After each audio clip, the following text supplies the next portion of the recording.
Gold, trusted gold buyers. మీరు తాకట్టు పెట్టిన బంగారాన్ని విడిపించి ఈ రోజు ఉన్న మార్కెట్ ధరకు కొనబడను. మరి విత్తనం అనేది చాలా ఇంపార్టెంట్ కదా. విత్తనం మెయిన్ ఇంపార్టెంట్, చాలా ఇంపార్టెంట్. అది దాన్ని అది చాలా మంది తీసుకోవట్లేదు, ఎందుకు చెప్పుకోవడం అని చెప్పి నేను చాలా మంది అంటే మా బాబు బంగారమేనండి.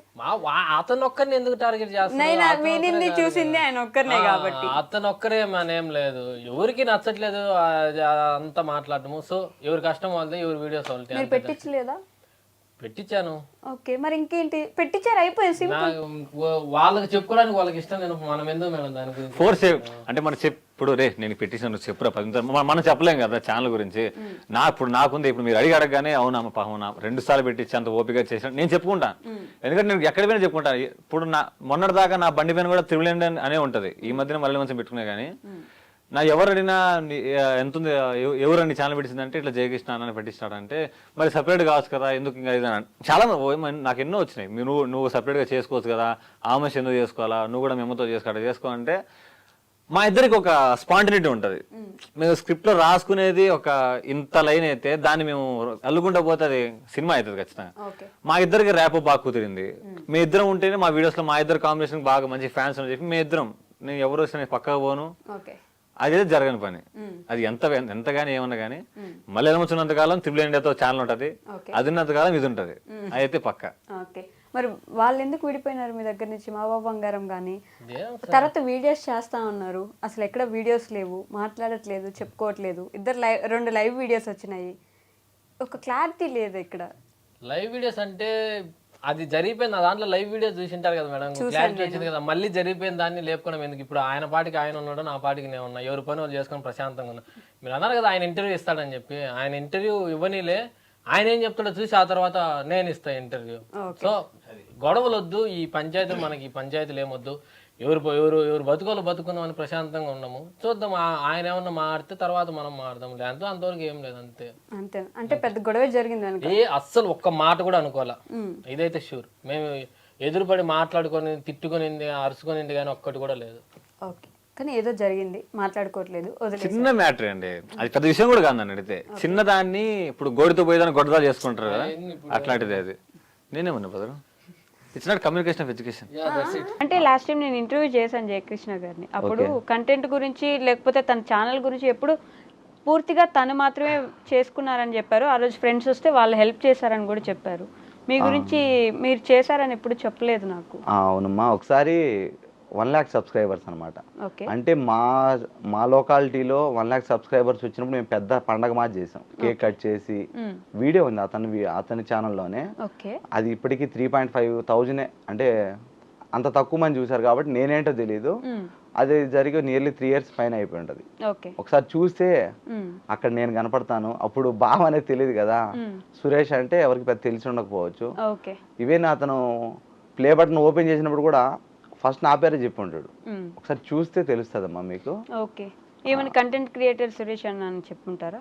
చూడండి అమ్మా, నేను చెప్పడం ఎందుకు, అంటే ఇప్పుడు నేను చెప్పానంటే నేనేదో చెప్పాను అనుకుంటారు కదా, అతను తను చెప్పి ఉంటాడు కదా, అప్పుడు నేనేంటి అనేది.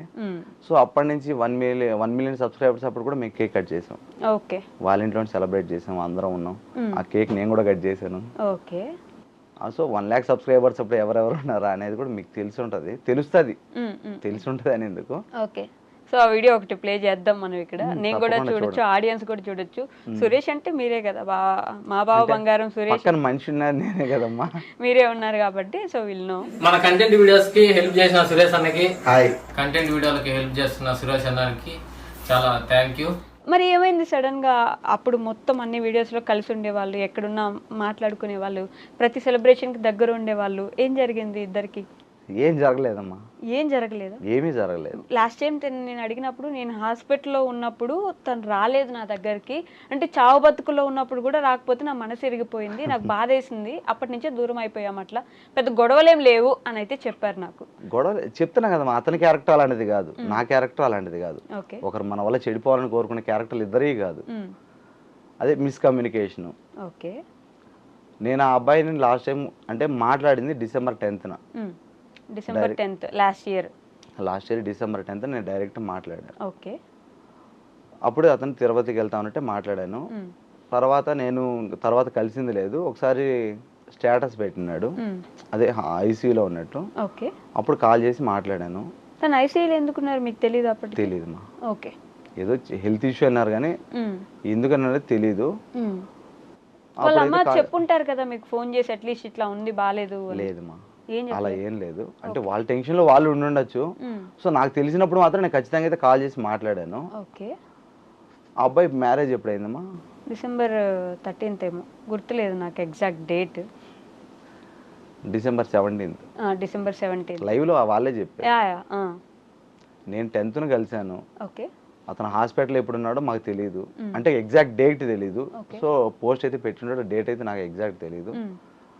వైజాగ్ వెళ్ళి డిసెంబర్లో పెళ్లి చేసుకుని వచ్చాడు 17th. ఓకే. డిసెంబర్ 17th మధ్యలో ఎన్ని రోజులు గ్యాప్ ఉందో అది నేను ఇప్పుడు వెళ్ళలేదో మీరు తెలియాలా. డిసెంబర్ 10th మీరు కలిసారు, డిసెంబర్ 17th పెళ్లి చేసుకుని వచ్చారు, మధ్యలో ఐసీయూలో ఉన్నారు. ఎప్పుడు ఐసీయూలో ఉన్నాడు అంటే ఏ డేట్ ఐసీయూలో ఉన్నాడు, ఎప్పుడు వైజాగ్ వెళ్ళి తీసుకొని పెళ్లి చేసుకొచ్చాడు, నేను ఎప్పుడు కలవలేదు. యాక్చువల్లీ నాకు మొబైల్ కూడా అలో లేదు ఆఫీస్కి. ఓకే. సో నాకు తెలిసేది ఈవినింగ్ నేను 7 ఇంటికి వచ్చిన తర్వాతనే చూసుకున్నాను. ఈవెన్ నేను కామెంట్లు కావచ్చు ఏవైనా కావచ్చు కూడా వీడియో అప్లోడ్ చేశానంటే ఆ కామెంట్లు ఇంటికి వచ్చిన తర్వాత నేను రిప్లై ఇస్తాను. మ్యాక్సిమం నేను నా సబ్స్క్రైబర్స్ కూడా ఒకటే చెప్తాను, నేను సండే రోజు ఖచ్చితంగా కాల్ చేయండి, నేను మాట్లాడతాను, మెసేజ్ రిప్లై ఇస్తాను. సో మిగతా రోజులు అయితే నాకు కుదరదు అనేసి. ఇప్పుడు ఏదో ఒక మనిషిని దూరం పెట్టాలంటే కారణం ఎత్తుకోవాలి అది చెప్పారు తప్ప, ఒకవేళ మీరైతే ఒక 2.5 year మీకు సపోర్ట్ చేసిన వాళ్ళు ఏంటంటే ఏ లాభం చూడకుండా మీకు సపోర్ట్ చేసిన వాళ్ళు ఒక చిన్న కారణమే కదా, ఏమైనా గొడవలు ఉన్నాయా లేవని చెప్పారు కదా. నేను చెప్తున్నాను గొడవలు అయితే లేవు, హాస్పిటల్లో చూడడానికి రాలేదు అనే ఒక కారణం చెప్పి దూరం పెట్టారు అంతే, దానికి మించి ఏం లేదు. అంటే అటు సైడ్ నుంచి చూస్తే అది కూడా పెద్ద కారణం అయి ఉండొచ్చు కదా. ఐసీయూలో నేను ఉంటే నన్ను చూడడానికి రానప్పుడు ఇంకా నా జీవితంలో ఉండే ఏం లాభం అనే ఒక క్వశ్చన్ అయితే రావచ్చు కదా. తప్పకుండా అమ్మా, మీరు చాలా అభిమానంగా మాట్లాడారు. నేను అదే అభిమానంతో ఫోన్ చేసి మాట్లాడినప్పుడు బాగుంది అన్నారు కదా. సో అతను ఉండేది తిరుపతిలో, హాస్పిటల్లో ఉండేది తిరుపతిలో. నేను వచ్చేది నైట్ 7కి వచ్చాను, మాట్లాడాను, బాగుందని చెప్పారు. ఓకేనా, ఇంకా నేను బాగుందని చెప్పాడు కదా గొమ్మనున్నాను.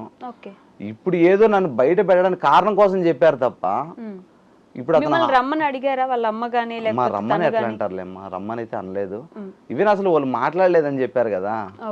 సో ఇంకా దాని ఏముంది అంటే ఫోన్ చేసినప్పుడు ఇట్లా ఐసీయూలో ఉన్నానన్నా నేను చెప్తున్నానమ్మా, నేను చెప్తున్నాను. వాళ్ళు అసలు నేను ఫోనే చేయలేదని చెప్పారు లైవ్ లో. ఇంకా నేనేం ఏం మాట్లాడాలి అంటున్నా. మరి మీకు ఎలా తెలుస్తాను హాస్పిటల్లో ఉన్నారని? నేను ఫోన్ చేసి మాట్లాడినా కానీ చెప్పలేదన్నారు. పోస్ట్ పెట్టారమ్మా, యూట్యూబ్ లో పోస్ట్ పెట్టాడు, ఐసీలో ఉన్నట్టు యూట్యూబ్ లో పోస్ట్ పెట్టాడు. అది చూసి కాల్ చేశాను, మాట్లాడాను, బాగుందన్నారు. ఒక మ్యాక్సిమం నాకు తెలిసి డిసెంబర్ 13th or 14th ఉండొచ్చు. Okay, December 13th or 14th ఐసీలో ఉండొచ్చు. ఓకే 13th అనుకుందాం. డిసెంబర్ 17th మ్యారేజ్ అయింది. ఎప్పుడు పెళ్ళి అయింది, ఎప్పుడు ఐసీలో ఉన్నాడు, నేను ఎప్పుడు చూడడానికి పోలేదు. ఓకే, మీరు మ్యారేజ్కి వెళ్ళలేదు అప్పుడు? మ్యారేజ్ అదేలే తెలుసు కానీ మిమ్మల్ని అయితే పిలుచుంటారు కదా మరి దగ్గర వ్యక్తి అన్నప్పుడు. మీరు ఎందుకు ఎక్కువ ఎక్స్పెక్టేషన్ పెట్టుకున్నట్టున్నారు నా మీద? లేదా, నాకు ఏ ఇన్ఫర్మేషన్ తెలియదు. అదేంటి 2.5 సంవత్సరం నుంచి పక్కనే ఉన్నారు, కంటెంట్ మీరు షేర్ చేస్తారు, వీడియోస్లో కనిపిస్తారు, ఆల్మోస్ట్ ఇంకా అదే ఊరు, ఏమున్నా మీకు చెప్తారు. అలాంటప్పుడు ఇది కూడా చెప్పే ఉంటారు కదా. చెప్పలేదు. ఓకే, అంతే, అది అలా జరిగిపోయింది. మరి దూరం పెట్టడానికి కారణం ఏంటి? వాళ్ళకే తెలియాలమ్మా. ఇప్పుడు నేను తప్పు చేసిన అది ఏముంది? హాస్పిటల్కి వెళ్ళకపోవడం తప్పు అని వాళ్ళ ఫీలింగ్. ఓకే, హాస్పిటల్కి వెళ్ళలేదు, సారీ చెప్తే అయిపోయేది కదా, ఈ పాటికి మీరిద్దరు కలిసి ఉండేవాళ్ళు కదా. అవునమ్మా, ఇప్పుడు హాస్పిటల్లో నువ్వు ఎన్ని రోజులు ఉన్నావు? నేను అడిగేది అంటే ఒకరిని పాయింట్అవుట్ చేయట్లేదు, అతను పర్సనల్ కావచ్చు. ఓకే, నాకు ఛాన్స్ ఉండాలి కదా. ఇప్పుడు 1 week హాస్పిటల్లో ఉన్నాడు, పోలేదంటే ఓకే. కడపలో అయితే 20 kilometers అటు వెళ్ళేసి ఇటు వచ్చేస్తా. నా వైఫ్ 3 పిల్లలు వదిలేసి నేను ఓకే పర్లేదన్నా కూడా పరిగెత్తుకుంటూ వెళ్ళలేం కదమ్మా. ఫోన్ చేసి మాట్లాడు పర్లేదు బాగానే ఉంది అన్నప్పుడు నేను మా భార్య పిల్లలను వదిలేసి వెళ్ళలేను కదా, నాకు ఉంటాయి కదా రెస్పాన్సిబిలిటీస్. సో అందువల్ల నేను వెళ్ళలేదు తప్ప అతని మీద నాకు ఎటువంటి ద్వేషం లేదు, నా మీద అతనికి ఎటువంటి ద్వేషం లేదు. జస్ట్ బాగాలేదని వెళ్ళలేదని అప్పటి నుంచే దూరం అయిపోయారు, అప్పటి నుంచే మాట్లాడుకోవట్లేదు. వేరే ఏం లేదమ్మా.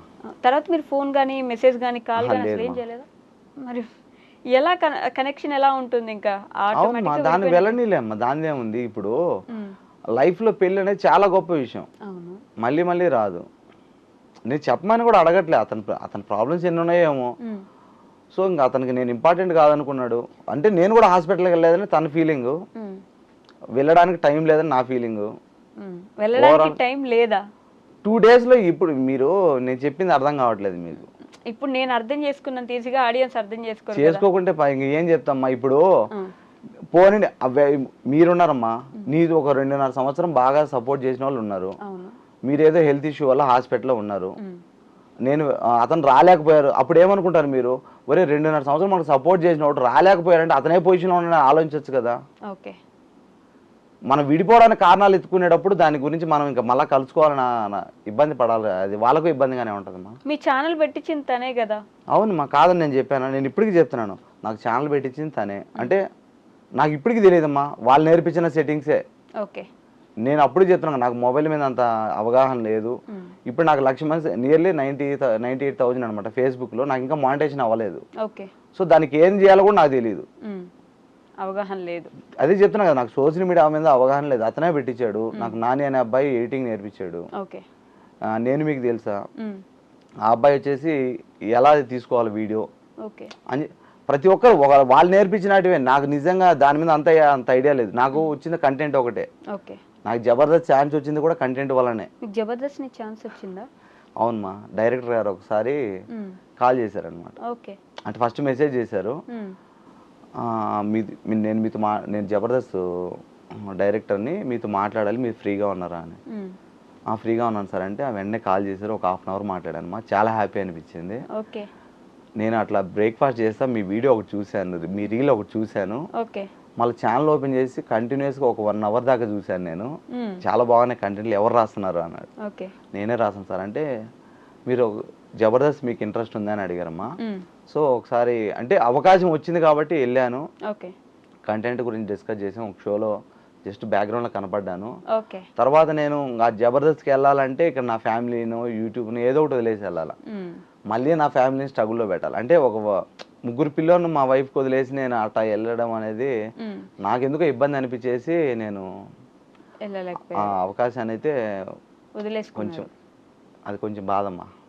ఇప్పటికి అంటే చెప్తున్నా కదా, సక్సెస్ అయితే అందరూ హ్యాపీగా మాట్లాడుకునే వాళ్ళే. ఒకవేళ ఇన్ కేస్ ఫెయిల్ అయితే నా ఫ్యామిలీ స్ట్రగుల్ పడుతుంది, నేను బాధపడాల్సి వస్తుంది. అందువల్ల నేనైతే అవకాశం అయితే ఆల్రెడీ ఒకసారి ఇబ్బంది పడ్డారు కాబట్టి జాబ్ విషయంలో చాలా స్ట్రగుల్స్ పడ్డాను కాబట్టి లైఫ్లో.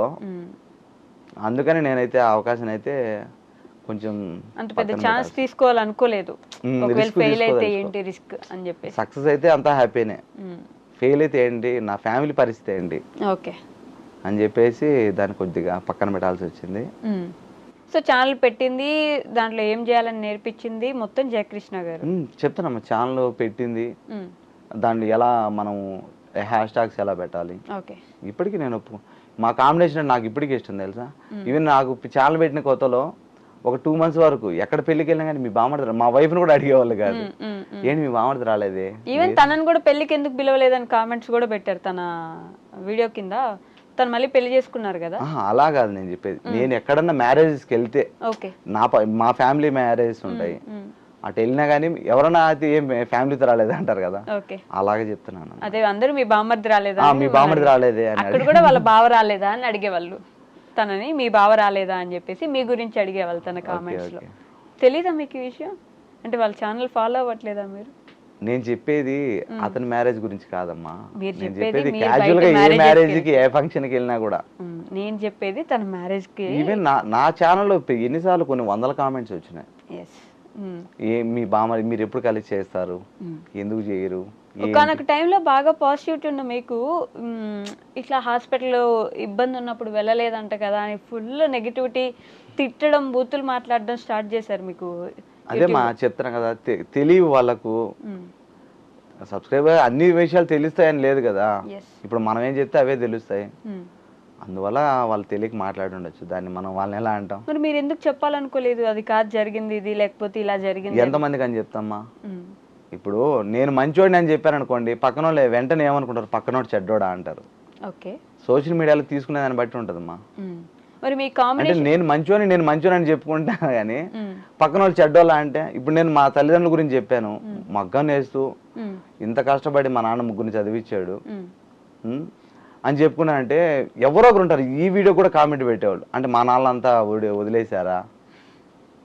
ఇప్పుడు ఎంత భయం అయిపోయిందంటే సోషల్ మీడియాలో మన గురించి మనం చెప్పుకోవడానికి కూడా భయపడాల్సి వస్తుంది.